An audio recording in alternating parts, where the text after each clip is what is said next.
Some people stay single, not because they can't find someone, but because they haven't found a relationship that feels better than the life they've built alone. They watch friends couple up, get engaged, start families. They hear the questions at every gathering. Anyone special in your life? Still no one yet? As if being single is a problem waiting to be solved. But they're not waiting. They're not looking. They're not lonely in the way people assume. They've simply discovered something that makes others deeply uncomfortable, that a life without a romantic partner can be full, intentional, and genuinely preferred. This isn't about giving up on love or being unable to commit. It's about having a relationship with yourself that's strong enough that adding someone else requires them to genuinely enhance what already exists. And most people don't meet that standard. There is a psychology behind choosing to stay single, and it's far more complex than society's simple narratives of they're picky, or they're afraid of commitment, or they just haven't met the right person yet. Research suggests that people who remain contentedly single often have what psychologists call high self-sufficiency combined with strong internal validation. They don't need a relationship to feel complete. They don't need someone else to validate their worth. They don't need partnership to give their life meaning. They already have meaning. And adding a person who doesn't align with that meaning feels like a downgrade, not an upgrade. Psychologists distinguish between being single by circumstance and being single by design, between loneliness and chosen solitude, between wanting a partner desperately and genuinely preferring independence. The person who stays single by choice isn't broken, they're selective, and they've learned that being alone is better than being with someone who doesn't truly fit. But here's what makes this so misunderstood. Society treats romantic partnership as the ultimate goal, the natural progression of a successful life. You grow up, you find someone, you settle down. Anything outside that narrative is treated as incomplete, delayed, or tragic. So when someone genuinely doesn't want that or wants it only under very specific conditions, they're met with disbelief, pity, or accusations of being damaged. You're too picky. You have commitment issues. You're afraid of intimacy. Just give someone a chance. As if the problem is them, not the parade of people who don't meet their standards. The person who stays single has often tried relationships, multiple times, with different people, in different contexts. They've done the dating, the compromises, the negotiations, the adjustments required to make partnership work. And somewhere along the way, they realized something. The version of themselves in a relationship wasn't better. Often, it was worse. Not because relationships are bad, but because the specific relationships available to them required sacrificing parts of themselves they weren't willing to lose. They'd rather be alone and whole than partnered and diminished. There is a specific psychology shared by people who stay single. They have a strong sense of self that doesn't require external completion. Their identity isn't built around being someone's partner. Their worth isn't determined by someone choosing them. Their life doesn't feel empty without romance. Every potential relationship gets evaluated not against loneliness, but against the quality of life they already have. Will this person add to my peace or disrupt it? Will this enhance my growth or limit it? Will I be more myself with them or less? When the answer is less, they walk away. Not because they're afraid, because they're honest. This makes them seem difficult to people who view relationships as necessary regardless of quality. But to them, it's just wisdom. Scientific studies show that single people who are content often score high in autonomy, emotional stability, and life satisfaction. They're not waiting for a relationship to start living, they're already living fully. Their singleness isn't a gap to be filled, it's a chosen state that serves them. But sometimes the world mislabels them. You're gonna end up alone. You're too independent. No one will want to deal with that.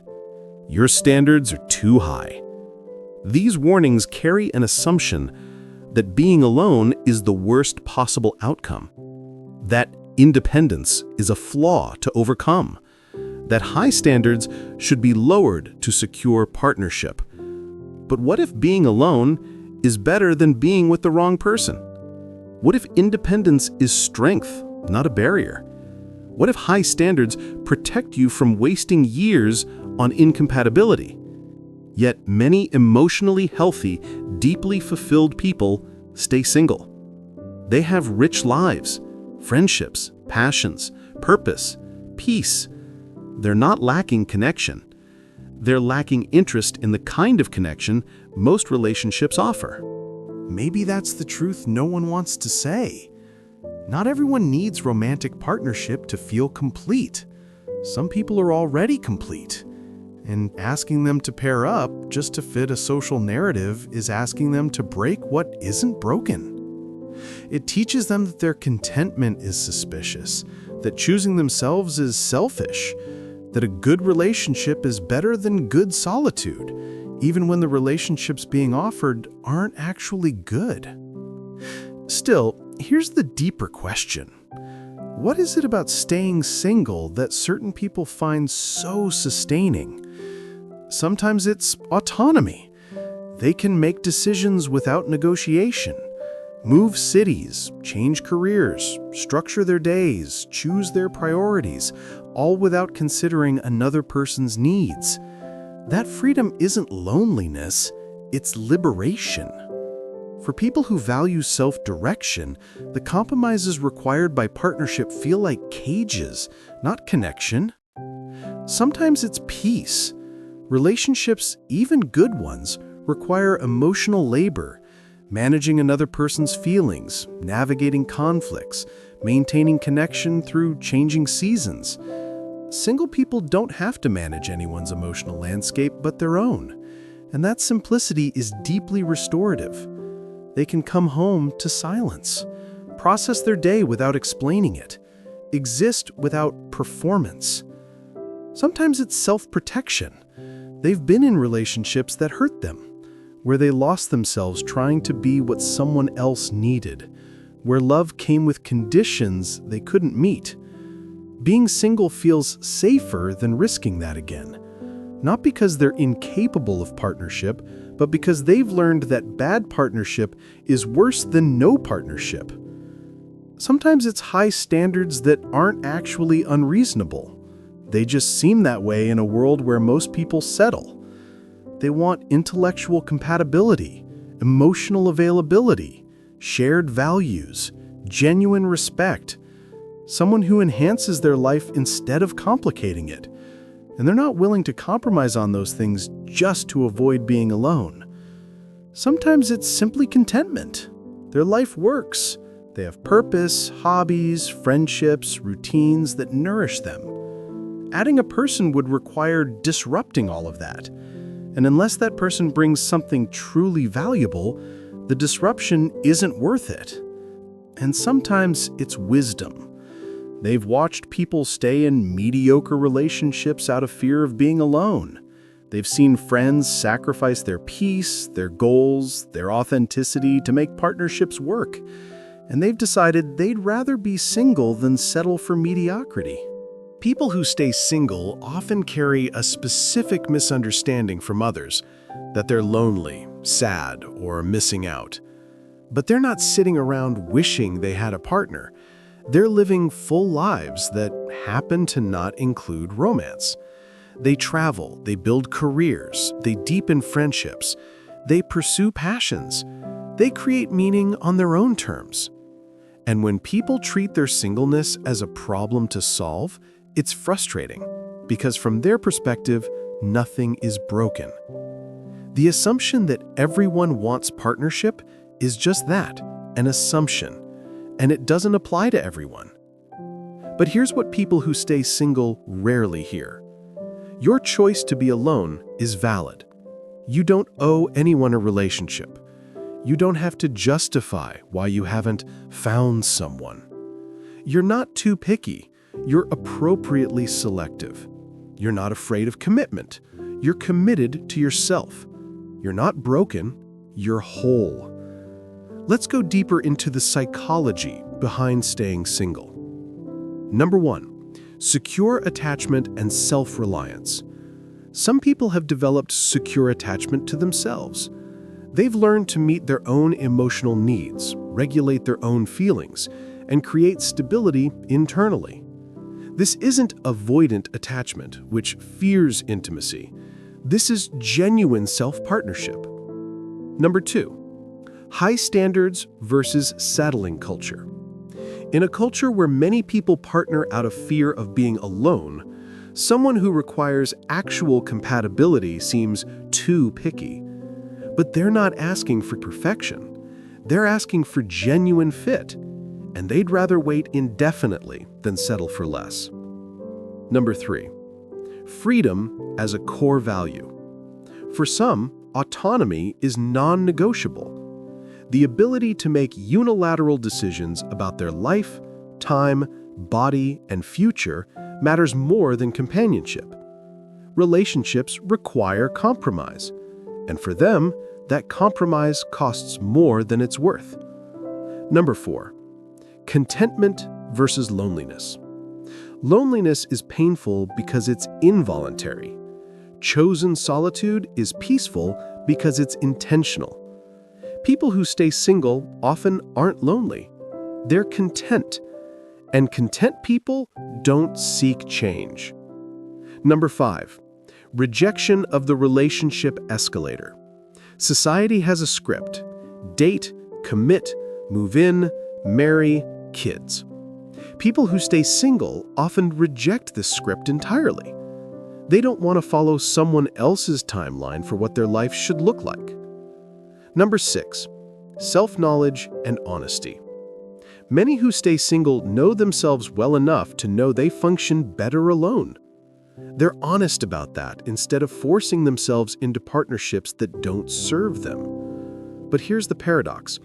People who stay single are often excellent at relationships when they choose to be in them. Because they're in it by choice, not need.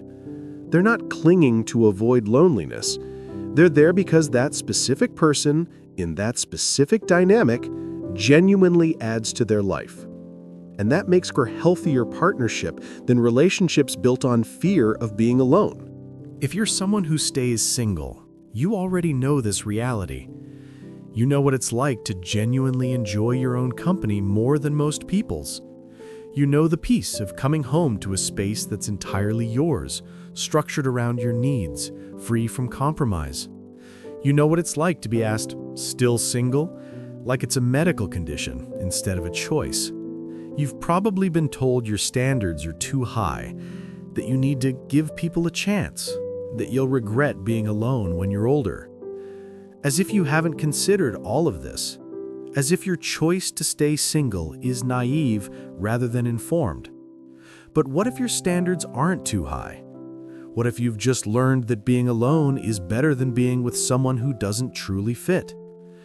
What if you're not going to regret this? What if you'll regret wasting years on relationships that diminish you more than staying single ever could? Your choice to stay single doesn't mean you're incapable of love. It means you love yourself enough not to settle. You're not avoiding intimacy, you're avoiding bad intimacy. And those are completely different things. You're not closed off. You're open only to what genuinely serves you, and that's not a flaw, it's discernment. The world will tell you that partnership is essential, that humans aren't meant to be alone, that you'll regret not having someone. And for some people, that's true, but not for everyone. Some people thrive in solitude, find peace in autonomy, build lives so full that adding a partner feels unnecessary unless that partner is extraordinary.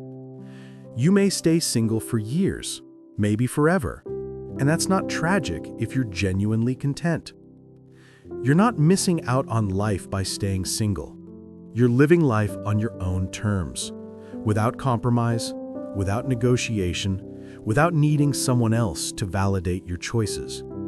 And because you stay single, you've developed capacities others haven't. Deep self-knowledge, comfort with solitude, the ability to create meaning without external partnership. You don't need someone to make you feel whole. You already are. There's a beautiful quality people overlook. Those who stay single often become the most grounded people you'll meet, because they've learned to be their own anchor. They don't need someone else to steady them. They've built internal stability that doesn't require partnership. And if they do choose to partner eventually, it's from wholeness, not neediness. From abundance, not lack. So let's be clear about something. You are not broken for staying single. You are not difficult. You are not going to die alone and regretful. You are someone who values yourself enough to wait for what genuinely fits, or to not wait at all, and simply live fully as you are. You don't owe anyone a relationship.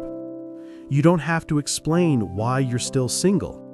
You don't have to lower your standards to make others comfortable. You're allowed to choose yourself. You're allowed to prefer your own company.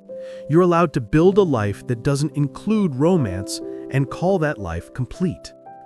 One day, you might meet someone who doesn't disrupt your peace, but adds to it. Someone who doesn't require you to shrink, but celebrates you as you are. And if that happens, you'll choose them from a place of wholeness, not desperation. Or you might not meet that person, and your life will still be full, meaningful, and entirely yours. Either way, you win, because you didn't settle. You didn't compromise yourself to avoid being alone. You didn't sacrifice your peace for partnership. Until that day comes, or doesn't, keep living fully. Keep building a life you love. Keep refusing to settle for less than you deserve. Because people who stay single aren't missing out on love. They're refusing to settle for real love. And sometimes the greatest love story is the one you have with yourself. That's not loneliness. That's freedom. And there's nothing wrong with choosing it.